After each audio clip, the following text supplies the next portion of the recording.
এই দোস্ত চল, পান খাওয়া মনে হচ্ছে, এটা পান খাওয়া লাগবে, চল। তুই যে এখনই পান খাইলি, আরে খাইছি আবার খাবো, কি হয়েছে? তোর দিনে কয়টা পান লাগে? ধর 20 টাকা। 20 টাকা? 20 টাকা পানের দাম কয় টাকা? 100 টাকা। 100 টাকা? চা খাইস না? চা খাও তাও 10টা, কয়টা খাইস দিনে? 10টা? গোটা 10। 10টা চার দাম 100 টাকা, তাহলে তোর দিনে 200 টাকা লাগে। হ্যাঁ, যে তা চলে যায়।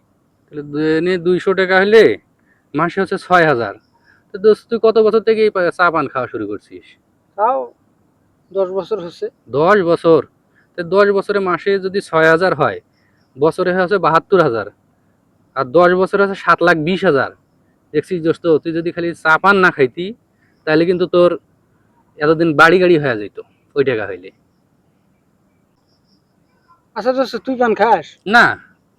চা খাস? না। তাহলে তোর বাড়ি গাড়ি করে